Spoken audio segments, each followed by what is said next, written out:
Hello and welcome playground the sports show में आप सबનું હાર્દિક સ્વાગત છે। દોસ્તો એક ઓર જંગ રોજે રોજ આપણે છાપામાં વાંચતા હોઈએ છીએ કે સરહદ ઉપર લડાઈ થઈ રહી છે અથવા તો સરહદ ઉપર આમ થયું। હવે આ બંને ટીમો સરહદ ઉપરથી ઇંગ્લેન્ડમાં પહોંચી ગઈ છે અને બંને ટીમો જેને કહી શકાય કે એક રોમાંચક મેચ રમવા જઈ રહી છે। આમ તો ભારત અને પાકિસ્તાનના સંબંધોને લઈને ઘણી બધી ચર્ચાઓ થાય છે। મેચ રમવી જોઈએ ન રમવી જોઈએ એના ઉપર પણ ઘણી ચર્ચા થઈ ચૂકી છે। આજે આપણે માત્ર ક્રિકેટને લઈશું। ક્રિકેટ એટલા માટે કે ચેમ્પિયન્સ ટ્રોફીની આ એક મહત્વની મેચ છે। ક્રિકેટના સમગ્ર દુનિયાના ક્રિકેટના ચાહક લોકો આજની મેચને સૌથી વધારે મહત્વ એટલે કે આજે ભારત અને પાકિસ્તાનની મેચને સૌથી વધુ મહત્વ આપશે। બીજી એક અગત્યની વાત એ થઈ કે જો ઓસ્ટ્રેલિયા અને ઇંગ્લેન્ડની એશિઝ સિરીઝ છે એ સૌથી લોકપ્રિય ગણવામાં આવે છે, પણ તે છતાંય એનાથી પણ વધારે લોકપ્રિય જો કોઈ મેચ હોય, જો કોઈ શ્રેણી હોય તો એ ભારત અને પાકિસ્તાન વચ્ચેની શ્રેણી છે। બંને ટીમો કટ્ટર ટીમો કહી શકાય, એકબીજાના દુશ્મન જેને કહી શકાય, મેદાનના એમ કહી શકાય। આજે આ મેચ વિશે ચર્ચા કરવી છે અને ખાસ કરીને આજની જે મેચ રમાઈ રહી છે શ્રીલંકા અને સાઉથ આફ્રિકા એમાં પણ એની ઉપર પણ વાત કરીશું। પણ ખાસ કરીને ભારત અને પાકિસ્તાન વચ્ચેની મેચ ઉપર વાત કરવા માટે મારી સાથે સ્ટુડિયોમાં આવ્યા છે બિમલ જાડેજા। બિમલભાઈ આપનું હાર્દિક સ્વાગત છે અને એમની સાથે છે સ્મૃતિ સિંહ। સ્મૃતિજી આપકા ભી હાર્દિક સ્વાગત है। બંને મહાનુભાવ ખૂબ સારા ખેલાડીઓ, કેપ્ટન, कोच અને ક્રિકેટની સાથે ઘણા બધા વખતથી સંકળાયેલા। स्मृति जी आपसे शुरुआत करते हैं, क्यों ऐसा होता है कि भारत और पाकिस्तान की मैच जब भी होती है तो एक बहुत ही बड़ा जिसको कहते हैं कि हाई वोल्टेज ड्रामा जैसा माहौल बन जाता है, रास्ते पे लोग बाहर नहीं निकलते, कर्फ्यू जैसी स्थिति हो जाती, क्या है क्या है ये शुरू से देखा जा रहा है कि इंडिया पाकिस्तान का जो मैच होता है वो किसी, आपने सही कहा, ये हाई वोल्टेज ड्रामे से कम नहीं होता है। लोग इंतजार में रहते हैं कि कब दोनों के मैचेस देखने को मिले, क्योंकि आपस में इनकी सीरीज बहुत कम देखने को मिलती है। तो ऐसे टूर्नामेंट में जाकर के, बड़े टूर्नामेंट में जाके इनका आपस में खेलना और रोमांच पैदा कर देता है, क्योंकि इनके बीच में मैचेस काफी सालों से बहुत कम देखने को मिले हैं। બિમલભાઈ, આમ જોવા જઈએ તો ભારત અને પાકિસ્તાનની મેચના આંકડા જોઈએ તો કદાચ આપણા કરતા પાકિસ્તાન વધારે વાર જીત્યું છે આમ જોવા જઈએ તો। પહેલા જૂના જમાનાની વાત કરું છું, જ્યાં સુધી આઈસીસીના વર્લ્ડ કપની વાત કરો અથવા T20ની વાત કરો તો આપણે ક્યારેય પાકિસ્તાનને જીતવા દીધું નથી। ચેમ્પિયન્સ ટ્રોફીમાં કદાચ 3 મેચમાંથી એકાદ મેચમાં પાકિસ્તાન શાયદ જીત્યું હશે। આ જે મેચ રમવા આપણે જઈ રહ્યા છે એને તમે કઈ રીતે જોવો છો? હું કઈ ક્રિકેટિંગ ટર્મ્સમાં એટલે હું કહું છું કે બે દેશો વચ્ચે, જેમ સ્મૃતિજીએ કહ્યું કે ઘણા બધા વખત પછી મેચ રમાય છે, લોકોમાં જોવાની તાલાવેલી હોય કે કંઈક સારી મેચ આપણને જોવાનું, પણ અહીંયા ભારતનો રોલ કે ભારત નંબર 2 પર છે, પાકિસ્તાન નંબર 7 કે 8 પર છે, એટલે બહુ મોટો ડિફરન્સ છે। અત્યારની પાકિસ્તાનની ટીમ જે છે એ પણ એટલી સક્ષમ નથી એમ કહી શકાય। નવા ચહેરાઓ છે, મિસબાઉલ હક રિટાયર થયા પછી થોડી ટીમમાં પણ ઘણી બધી આપણને જેને કહી શકાય ઘણા પેલા ખેલાડીઓને સસ્પેન્ડ પણ કરવામાં આવ્યા છે। ટીમ બિલકુલ નવી છે, પણ તે છતાંય એક દબાણ ભારત ઉપર આવી રહ્યું છે। દબાણની વાત કરીએ તો મેં આપણું વારંવાર આપણે એ વસ્તુની આપણે ચર્ચા કરી છે કે દબાણ તો બંને ટીમોમાં હોય છે, પણ જ્યાં તમે શરૂઆતમાં જે વાત કરી કે પહેલાના ટાઈમમાં, એટલે હું જો મને યાદ હોય તો હું આપને કહું કે જે ઇમરાનનો ટાઈમ હતો, ઇમરાન, જાદ, મિયાદાદ, અને આઈ થિંક એ ટાઈમે પાકિસ્તાનની બહુ વેલ બેલેન્સ સાઈડ હતી અને આપણે કહી કે આપણને એક સારા રેશિયામાં એ લોકો આપણને ઘણીવાર એ લોકોએ હરાવ્યા છે, દેટ ઇઝ ઓલ્સો ફેર। પણ અત્યારનો જે છેલ્લો પીરિયડ જે આપણે કહું કે સ્પેશિયલી છેલ્લા 3 કે 4 વર્ષથી આઈ થિંક ઇન્ડિયા અને પાકિસ્તાનમાં આઈ થિંક ઇન્ડિયા ડોમિનેટ કરે છે, there is no doubt about it. અને પણ પાકિસ્તાનનું અશોકભાઈ એક વસ્તુ મેં આઈ ડોન્ટ નો કેમ આમ બની રહ્યું છે, છેલ્લા આઈ થિંક 6 કે 7 વર્ષથી એ લોકોમાં ફ્રિકવન્ટલી બહુ ચેન્જીસ ટીમમાં આવે છે। આઈ થિંક એને લીધે ઘણા પ્લેયરો એસ્ટેબ્લિશ થઈ શક્યા નથી। આપણે બિલકુલ હમણાં મને જે છેલ્લે વાત કરી કે ઘણા એ લોકોના ડિસિપ્લિનને લીધે, બીજા સર્ટન અમુક પ્રોબ્લેમને લીધે, ફિક્સિંગને લીધે આજે ઇન આઉટ થઈ છે, જેને લીધે ટીમ ઘણી ડિસ્ટર્બ થઈ છે। અને આજે એનું પરિણામ તમે જુઓ છો કે અત્યારે તમે પાકિસ્તાનનું અત્યારે ઓન પેપર તમે જુઓ, ટીમ જુઓ તો આઈ થિંક ઘણા એવા ઇન્ડિયન્સ આઈ મીન ક્રિકેટર છે કે અને સ્પેક્ટર પર કે જે લોકો એમને એટલા બધા એમનાથી અજાણ છે. તો આપણે જોઈ શકીએ છીએ કે જે છેલ્લા 6-7 વર્ષથી જે પાકિસ્તાનમાં જે આપણે કઈ કે ઇનકન્સિસ્ટન્સી છે કે પ્લેયરોની, કે જે લોકો સેટલ નથી થઈ ગયા, એસ્ટાબ્લિશ નથી થઈ શક્યા. આઈ થિંક એસ્ટાબ્લિશ છે ને એ ક્રિકેટમાં બહુ ઇમ્પોર્ટન્ટ છે. તમે આજે 3-4 એવા એસ્ટાબ્લિશ પ્લેયર રમતા હોય તો ટીમનું આખું એક પરફોર્મન્સ અલગ હોય છે. પણ અહીંયા સમહાવ પાકિસ્તાનના પોતાના અંગત પ્રોબ્લેમને લીધે અને બંને देशों જે प्रॉब्लम ने લીધે चलो स्मृति जी, जे कहीं आपसे बात करते हैं. पाकिस्तान का कहना ऐसा है कि जिस तरह से विराट कोहली और अनिल कुंबले के बीच में जो कुछ पक रहा है और कुछ बातें जो बाहर आ रही है और पूरी टीम के ऊपर उसकी असर होगी, और उसके लिए पाकिस्तान की टीम काफी उत्साहित है कि चलो वहां पर आग लगी है तो हमें जीतने में सफलता मिलेगी. हो सकता है क्या? ये सुनने में तो आ रहा है, बट आज के प्रैक्टिस सेशन अगर हम देखें तो जिस तरह से भारतीय टीम में कुंबले खुद से बॉल विराट कोहली को डाल रहे थे, तो वो देख के कहीं नहीं लग रहा था कि दोनों में मैच के पहले कहीं कोई अनबन जैसा है कोई. और जहां पाकिस्तान की बात कर रहे हैं कि वो खुशी मना रहे हैं कि दोनों में अनबन हो और जीते, तो ये तो ऐसे भी पाकिस्तान की टीम को अगर देखें तो वो एकदम बिल्कुल भी एक्सपीरियंस टीम नजर नहीं आ रही है इस बार. जहां तक इसकी बैटिंग लाइनअप को देखें या बॉलिंग लाइनअप को देखें तो दोनों में वो काफी टीम इंडिया से काफी पीछे नजर आ रही है. पहले हालांकि बॉलिंग लाइनअप उनकी डोमिनेट करती थी, तो इस बार इंडिया की बॉलिंग लाइनअप ऐसी है कि वो किसी को भी मात देने के लिए सक्षम है. तो मुझे नहीं लगता कि कुंबले और विराट कोहली के बातों से और वो खुशी मनाने का उनको मौका मिलेगा, क्योंकि टीम हमारी काफी अच्छी है इस बार. चलिए, बात तो सही है, टीम तो काफी अच्छी है. विमल भाई, ભારતની ટીમ કેટલી મજબૂત? કારણ કે જે રીતે આપણે વાત કરી રહ્યા છીએ અને પાકિસ્તાન સામે જે મેચ રમવાની છે, હાઈ વોલ્ટેજ તો ડ્રામા છે જ. કારણ કે ક્રિકેટ આપ તો સૌથી સારી રીતે જાણતા હશો કે it's a game of one ball, one good delivery or one bad shot આખી મેચનો તખ્તો પલટી નાખે છે. ભારતની ટીમે કાલે શું ધ્યાન રાખવું પડશે? દુશ્મન કોઈ પણ હોય એને કમજોર તો સમજવો ના જ જોઈએ. શું ધ્યાન રાખવું પડશે? વી હેવ ટુ બી એના પ્રિકોશન્સ તો આપણે લેવા જ પડશે ને.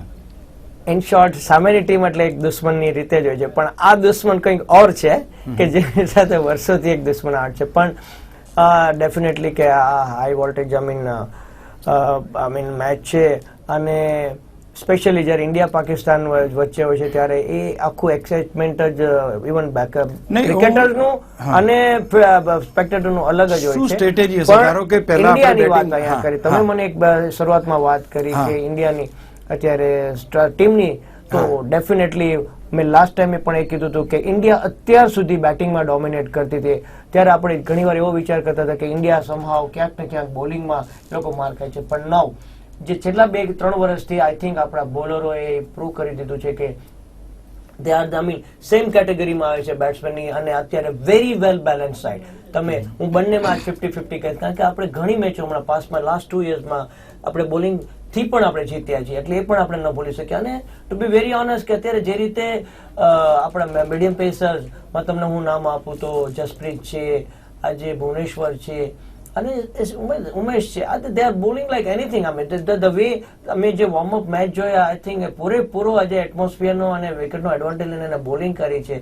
સારા ટ્રેક ઉપર પણ આજે બેટ્સમેનને એ લોકોએ કન્ટેન્ટ કર્યું છે, તો that's a good sign as far as bowling concern, right. તો હું અહીંયા એ વસ્તુ કહીશ કે અત્યારે ઇન્ડિયા પાસે really very well balance side છે, પણ અગેન એન્ડ અગેન મારી એક વસ્તુ છે કે ધીસ ઇઝ એ ક્રિકેટ છે. ક્રિકેટમાં પર્ટિક્યુલર ડે જે ટીમ સારી રમશે એ મેચ જીતશે.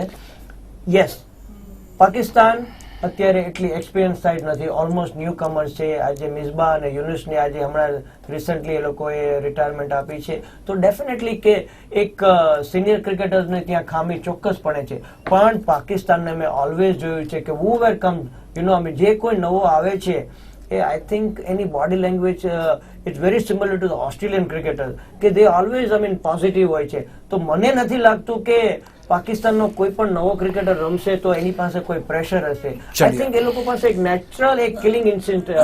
स्मृति जी, सबसे पहले हम जो पहले बल्लेबाजी से उन्हें मात करना चाहेंगे या पहले गेंदबाजी से मात करना चाहेंगे? क्योंकि मैं ये इसलिए कह रहा हूं कि अगर कि हम पहले बल्लेबाजी करते हैं तो हमारी बल्लेबाजी की जो 1 2 3 4 है बहुत ही काफ़ी मजबूत है, जैसे टॉप ऑर्डर कहो, मिडिल ऑर्डर कहो, लोअर मिडिल कहो, या तो फिर अगर कहीं हमें बॉलिंग करने का मौका आता है तो क्या आप ये सब कुछ डिपेंड करता है वहाँ का वेदर कंडीशन, वेदर फोरकास्ट क्या वेदर है। कंडीशन फोरकास्ट ऐसा है कि 50% चांसेस है कि वहां पर बारिश गिरने वाला है। अगर बारिश हाँ। हुई तो इंडिया अगर टॉस जीते तो फील्डिंग ले तो बेहतर है, क्योंकि उनको ज्यादा सोचने की जरूरत नहीं है। पहले ऐसा था कि इंडियन टीम की बैटिंग लाइनअप स्ट्रांग थी तो उनको लगता था कि चेज की तरफ जाएं, बट अभी उनकी बैटिंग लाइनअप मतलब और बॉलिंग लाइनअप दोनों इक्वल ही है, दोनों डोमिनेट कर रहे हैं ओपोनेंट पे।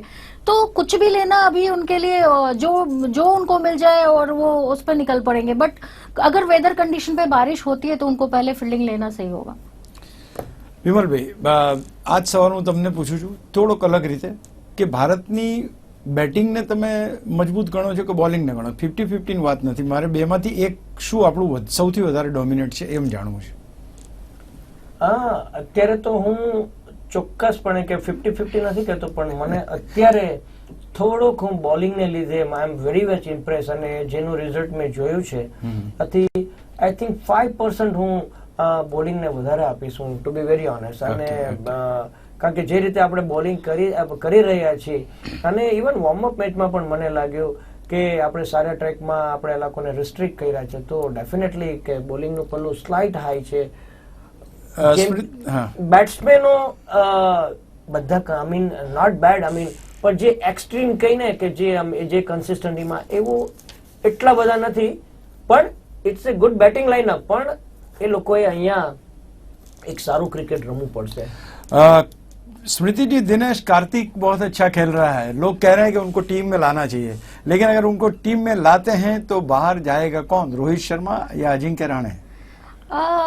रोहित शर्मा की बात करें तो लास्ट चैंपियंस ट्रॉफी में उन्होंने अच्छा शुरुआत दिया था शिखर धवन के साथ, तो एक एक्सपीरियंस है उनको। चैंपियंस ट्रॉफी में उन्होंने लास्ट जो खेला था और अच्छी शुरुआत दी थी, तो वो उनको एक्सपीरियंस है। अजिंक्य रहाणे की बात है तो परफॉर्मेंस में थोड़े से ढीले पड़ रहे हैं, बट मुझे नहीं लगता कि कल टीम इंडिया अजिंक्य रहाणे के बदले दिनेश कार्तिक को खिलाएगी। वो दिनेश कार्तिक को अगर खिलाना है तो किसके स्थान पे खिला सकती है? हो सकता है कि युवराज और केदार जाधव और दिनेश कार्तिक में से कोई एक खेले, बट मुझे लगता है कि युवराज के साथ टीम जाएगी, क्योंकि उनको पाकिस्तान के साथ जो खेलने का एक्सपीरियंस और काफी एक्सपीरियंस प्लेयर हैं उनकी, और धोनी की जो मिडिल ऑर्डर में जो जुगलबंदी होती है वो दूसरी टीम पे कह डाल सकती है। तो मुझे लगता है दिनेश कार्तिक की कल जगह बनेगी। नहीं, अगर दिनेश कार्तिक बनती है तो केदार जाधव है हमारे पास पांड्या है, धोनी है, तो कहा जा रहा है कि धोनी के ऊपर ज्यादा प्रेशर ये लोग देंगे नहीं फिनिशर का, तो इसका मतलब ये हो गया है कि वो बैटिंग में ऊपर आएंगे। ये बैटिंग में ऊपर आने की बात जो महेंद्र सिंह धोनी की हो रही है, आपको लगता है कि ये पाकिस्तान सामने जो मैच है उसके लिए सही कदम हो सकता है? नहीं, बैटिंग में ऊपर मतलब वो नंबर 3 या 4 पे वो आने का उनका है, क्योंकि पीछे के जो बैट्समैन है, हार्दिक पांड्या भी अच्छी बैटिंग कर ले, अगर उनको चांस, मुझे लगता है कि हार्दिक पांड्या को जगह मिलनी चाहिए एज अ 4th बॉलर उनको, और एज अ ऑलराउंडर उनको जगह मिलनी चाहिए। और 5th बॉलर के ऑप्शन में रविंद्र जडेजा वो भी बैटिंग कर सकते हैं। तो मुझे लगता है कि धोनी को अगर बैटिंग ऑर्डर में ऊपर भी किया जाए तो कोई उससे बहुत ज्यादा फर्क नहीं पड़ेगा, धोनी वहां से भी मैच को निकाल सकते हैं। બિમલભાઈ, ખાસ કરીને આપણે બોલરોની વાત કરીએ તો બોલિંગ ડિપાર્ટમેન્ટ આપણું બહુ સ્ટ્રોંગ છે, પણ ખાસ કરીને સૌથી મહત્વની વાત એમ છે કે રવિન્દ્ર જાડેજા કે અશ્વિન કે પછી બંને? હા, બંને રમશે જ. નહીં, રમશે તો કઈ જગ્યાએ રમશે? અરે દેખ, આઈ મીન બંને લાઈક, કારણ કે આ મારી પાસે રીઝન છે, કારણ કે ત્યાંની પીચો પર અત્યારે આપણે 300 થી વધારે રન જોઈએ છે, કોઈ પણ જાતના સ્પિન ડિપાર્ટમેન્ટને કંઈ ખાસ મદદ મળતી નથી, ત્યાંની પરિસ્થિતિઓ પણ અલગ છે, ઇન્ડિયાની પરિસ્થિતિઓ નથી. કદાચ જેમ આની પહેલા પણ આપણે એક સ્પિનરથી રમ્યા છીએ, તો બની શકે કે વિરાટ કોહલી એક સ્પિનરથી રમવાનો એક્સપિરિયન્સ લે અને બીજા સ્પિનર તરીકે યુવરાજ સિંહ પાસે બોલિંગ નખાવે. મને એ થોડાક ચાન્સીસ ઓછા લાગે છે. હું માનું ત્યાં સુધી બંને સ્પિનર્સ રમશે. આઈ થિંક જે આપણું વિનિંગ કોમ્બિનેશન છે અત્યારે ચેન્જ નહીં કરે, કારણ કે રવિન્દ્ર તો અત્યારે definitely is bowling where. Yes, question છે આપણે અશ્વિન, લાઈક એને જે ઇન્જરી થઈ હતી અને એમાંથી એ પાછો આવ્યો છે, પણ જે રીતે 2-3 મેચ રમ્યો છે, ઇટ લુક્સ ઓકે. બરાબર. અને એક મોસ્ટ એક્સપિરિયન્સ ક્રિકેટર છે, આજે એક સારો આપણો કહીને કે વિકેટ ટેકિંગ બોલર છે.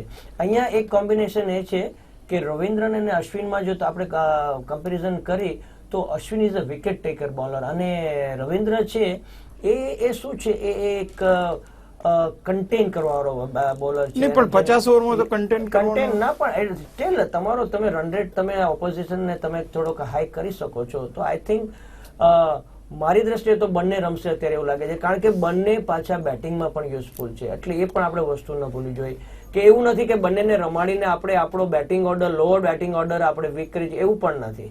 બંને એ પ્રૂવ કર્યું છે વન ડેમાં, T20માં. આઈ થિંક મને એ ચેન્જીસ મને બંને રમે એવું લાગે છે અત્યારે. અને ओके, चलो मानी लिया कि बन्ने रमशे એવું लागे છે. स्मृति जी, यहाँ पर एक खिलाड़ी बाकी बचता है हमारे पास, 2 खिलाड़ी बाकी बचते हैं. अगर दिनेश कार्तिक आता है तो और एक खिलाड़ी बाकी बचता है. रोहित शर्मा, धवन, रहाणे, विराट कोहली, ये 4 तो फिक्स हो गए. मान सकते हैं कि रहाणे, मुझे लगता है कि रहाणे जो है बल्लेबाजी उनकी जो सही नहीं चल रही, मुझे नहीं लगता है कि उनको कैरी करना चाहिए. बहुत हो गया. ये हो सकता है रहाणे और दिनेश कार्तिक में ये चेंजेस देखने को मिल सकते हैं. बट अभी जो सर से डिस्कशन हुई है आपकी कि बॉलर में दोनों बॉलर खेल सकते हैं कि नहीं खेल सकते, मुझे नहीं लगता कि दोनों स्पिनर की कल जगह बनेगी. मुझे लगता है रविंद्र जडेजा ही खेलेंगे और हार्दिक पांड्या को चौथे और युवराज सिंह को भी यूज करेंगे वो सेकंड स्पिनर की जगह में. अगर वो निकलते हैं तो ये टीम बन जाती है. युवराज सिंह अंदर आ सकते हैं क्योंकि 12वें मीन्स के उनका नाम है कि जो लास्ट में लिखा हुआ है. लेकिन मुझे लगता है कि युवराज सिंह अगर फुल्ली फिट है तो खेलेंगे, अगर फिट नहीं है तो बाकी सबके लिए जगह बन ही जाती है, तो कोई सवाल नहीं उठता है. બિમલભાઈ, આપણું જે સમગ્ર માળખું છે ભારતની ટીમ જે આખી છે બોલિંગ અને બેટિંગના, એના કોમ્બિનેશનમાં તમે જોયું હશે કે પહેલા ટેસ્ટ સિરીઝ જ્યારે રમી ત્યારે એક સ્પિનરથી આપણે ઘણીવાર રમ્યા છીએ અને બાકીના મીડિયમ પેસ બોલર્સને વધારે. અહીં આગળ 300+ સ્કોર થાય છે. મીડિયમ પેસરોને બહુ ચાન્સ, હેઝલવુડ ગઈકાલે 6 વિકેટ ભલે લઈ ગયો, પણ એમનું કહેવું એમ છે, એના ઓસ્ટ્રેલિયન કેપ્ટનનું કહેવું એમ છે કે અમારા બોલરે બહુ રન આપી દીધા અને they have not bowled well. Fast બોલરોનું અહીંયા પ્રભુત્વ રહેશે કે તમને એમ લાગે છે કે સ્પિનરો માટે પણ કંઈક છે આ વિકેટો પર? વિકેટ આપણે જે થ્રુ આઉટ તે મેચ છે, 3-4 મેચ જોયા, it's flat track, beautiful batting track, slow batting track. મને સર્ટન વિકેટ લાગી છે. પણ અગેન આપણે વાત કરીએ મીડિયમ પેસર અને સ્પિનરની, તો મીડિયમ પેસર્સ માં મેં જોયું તો મેક્સિમમ રન મીડિયમ પેસર્સમાં ગયા છે, કારણ કે થોડુંક બેટ્સમેન માટે એમાં મને વધારે ઇઝી લાગ્યું છે. સ્પિનરને હજી શું છે કે જો સ્પિનર એની ફ્લાઇટની વેરી કરે અને બેટ્સમેન પ્રમાણે બોલિંગ કરે આ વિકેટ ઉપર, તો એ થોડાક અંશે એ થોડાક બેટ્સમેનને રિસ્ટ્રિક્ટ કરી શકે એમ છે. એટલે મને એવું લાગે છે કે આપણે પહેલો મેચ છે આપણો, એટલે અહીંયા કોઈ અનનેસેસરી એક્સપેરિમેન્ટ નહીં કરે. પહેલા મેચમાં આપણી જે ફૂલ સ્ટ્રેન્થ છે એ ઉપર ડેફિનેટલી એ લોકો જશે. અને આપણી પાસે જ્યાં સુધી એક્સપિરિયન્સ સ્પિનર્સ છે ત્યાં સુધી આપણે વરી કરવાની જરૂર નથી લાગતી મને. પણ તમારી વાત બિલકુલ માની લઉં તો તમારી પાસે સમી છે, ભુવનેશ્વર કુમાર છે, બુમરાહ છે, 3 ફાસ્ટ બોલરો છે. 3 ફાસ્ટ બોલર ને 2 સ્પિનર, તો પછી તો કેવી રીતે? તો I think that's okay. 3 fast bowler અને 2 સ્પિનર થાય તો તમારી પાસે પછી વિકેટ કીપર ને બાકીના 5 જ બેટ્સમેન રહે ને. એટલે તમે બુમરાહ છે, ઉમેશ યાદવ છે, બુમરાહ આપણે ગણીએ નહીં, અત્યારે ઉમેશ ને અત્યારે નથી આપણે ગણતા. છું કે જો લાઈક અને પંડ્યાને સપોઝ ઇન્ક્લુડ કરે તો આ 3 મીડિયમ પેસર્સ માંથી એવું બની શકે કે 3 માંથી એક ઓલરાઉન્ડર તરીકે 5 એ થઈ ગયા. 3 ને 2 5 એ થઈ ગયા. અને જ્યાં સુધી આપણે વચ્ચેના તમે બેટ્સમેન ની વાત કરો છો તો બેટ્સમેનનો એક મોટો ક્વેશ્ચન છે કે યુવરાજ. હવે જો યુવરાજને રમાડે, યુવરાજ સિંહને રમાડે, તો પ્રોબેબલી એની પાસેથી તમે એવું પાર્ટ ટાઈમ બોલર તરીકે 2-3 ઓવર તમે યુઝ કરી શકો છો. તો એ પણ મને અત્યારે એક જ વસ્તુ લાગે છે કે અહીંયા અત્યારે કોહલી આઈ થિંક પહેલો મેચ છે પાકિસ્તાન સામે, પાકિસ્તાનની સ્ટ્રેન્થ જોતા અત્યારે પહેલા મેચમાં કોઈ એક્સપેરિમેન્ટ નહીં કરે. આઈ નો કે અત્યારે કાર્તિકે સારી ઇનિંગ્સ રમી છે. હું તો કહું કે જ્યારે જેનું ટાઈમ ચાલતો હોય ત્યારે એને રમાડવો જોઈએ. હું તો બી વેરી ઓનેસ્ટ. નહીં કાર્તિકે ગયા વખતે ચેમ્પિયન્સ ટ્રોફીમાં સારું રમ્યો એક વસ્તુ છે કે કાર્તિક આ મેચમાં પર્ટિક્યુલરલી આ અહીંયા એઝ અ બેટ્સમેન બિમલભાઈ તો રાણે શા માટે વાય નોટ દિનેશ કાર્તિક? પણ હું એ જ કહું છું કે જે કોમ્પિટિશન છે અત્યારે, જે થિંકિંગ છે એ રાણે અને કાર્તિકમાં છે અત્યારે. એ બે માંથી કોઈ એક રમશે. મને રોહિત શર્મા તો રમશે જ. રોહિત શર્મા ને પ્રોબેબલી રમાડે એવું અત્યારે મને લાગે છે. બરાબર છે, કારણ કે એ થોડો એક્સપિરિયન્સ પ્લેયર છે. નો ડાઉટ રાહને પણ એટલો જ એક્સપિરિયન્સ પ્લેયર છે. પણ અહીંયા જે આ જે કોમ્પિટિશન છે એ વચ્ચે નહીં છે. બરાબર, અત્યારે રાહને ઓપનર જ છે, આપણે સમજી છીએ, પણ ઘણા ટાઈમથી એને વચ્ચે પણ બેટિંગ કર્યું છે. નો ડાઉટ એને વચ્ચે કરી, ઓપનિંગ કરી, દરેકે દરેક વખતે અત્યારે એ એટલો ટચમાં નથી લાગતો કે રન નથી કરતો. એટલે પ્રોબેબલી એમ લાગે કે અત્યારે કાર્તિક એક સારા ફોર્મમાં છે. અને બીજું, ડોન્ટ ફોરગેટ કે Kartik is a brilliant fielder. હા, યસ એક આજે એ દ્રષ્ટિએ પણ આપણે એક વિચાર કરી શકીએ. तो दोस्तों बिमल भाई और स्मृति जी, थैंक यू वेरी मच. वक्त बहुत जल्दी जा रहा है, पता नहीं, लेकिन जाते जाते मैं आपको बता दूं કે તમને બતાવી દઉં કે શ્રીલંકા અને સાઉથ આફ્રિકાની જે મેચ ચાલી રહી છે, અત્યારનો જે સ્કોર છે 205 રન 3 વિકેટના ભોગે 36.3 ઓવર થઈ છે. એટલે કે આજની મેચ કે જેની ઉપર આપણે ચર્ચા કરવાની, અત્યારે જેની ઉપર આપણે ચર્ચા નથી કરી, એ પણ મેચ 300 પ્લસના સ્કોર તરફ જ આગળ વધી રહી છે. જેટલી મેચો અત્યાર સુધી જોઈએ 300 ને ટચ થાય છે. ભારત અને પાકિસ્તાનની મેચ કયા નવા શિખરો સર કરશે એ જોવું રહ્યું. પણ એ પહેલા thank you very much both of you. તો દોસ્તો, જંગ તો જબરજસ્ત છે જ, સરહદ ઉપર નથી, મેદાન ઉપર છે. લડવાનો તો છે, જીતવાનું પણ છે. જોઈએ કેટલા રનથી અને કેટલા મોટા માર્જિનથી ભારત જીતે છે. ફરી મળીએ, ત્યાં સુધી નમસ્કાર.